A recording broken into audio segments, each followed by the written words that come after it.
Update 3. Excluded from my cousin's wedding to avoid drama, I took a vacation. When the wedding turned into a disaster, my family begged for my help.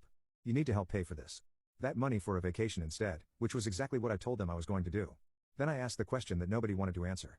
If I wasn't important enough to be included in the family celebration, why was I suddenly essential for the family crisis? I pointed out that they couldn't have it both ways. Either I was part of the family or I wasn't. The silence that followed was deafening.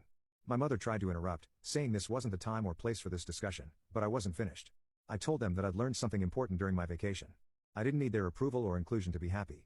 I'd had an amazing time in Costa Rica, and I'd realized that I'd been trying too hard to maintain relationships with people who only valued me when they needed something. My uncle tried to argue that family was supposed to help each other regardless of past disagreements. But I shut that down quickly. I reminded him that when I'd needed their support, when I was being excluded and hurt, they told me to just go along with it for the sake of harmony.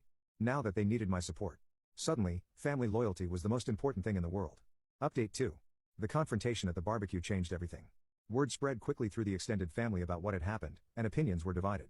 Some relatives reached out to me privately, admitting they thought I'd been treated unfairly, but hadn't wanted to get involved. Others doubled down on the idea that I should help regardless of how I'd been treated. Sarah's situation continued to deteriorate.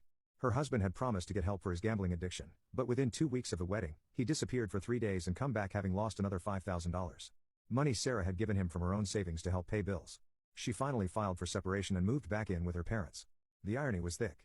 Sarah's parents now had their daughter back home, dealing with the aftermath of the marriage they'd spent $80,000 celebrating while still facing the possibility of losing their house due to the forged loan.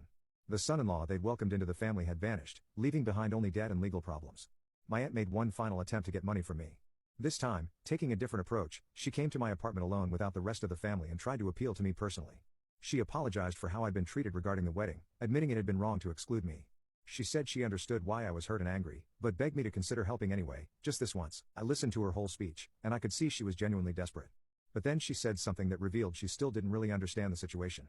She told me that if I helped them this time, she'd make sure I was included in all future family events. She was essentially offering to treat me like family in exchange for my money.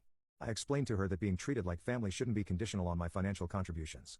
I told her that the damage had already been done, not just by excluding me from the wedding, but by the family's response to this crisis. The fact that they'd only reconsidered my value to the family when they needed money showed me exactly where I stood. She left my apartment crying, and I felt bad about that. But I also felt something I hadn't felt in months.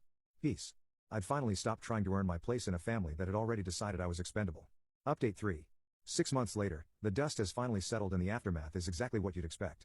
My aunt and uncle managed to avoid losing their house, but just barely. They had to take out a second mortgage and will be paying for Sarah's wedding disaster for the next 15 years. Sarah got her marriage annulled and is slowly rebuilding her life. Though she's moved to a different city to start fresh, the family dynamics have permanently shifted. There's a clear divide between those who supported me and those who still think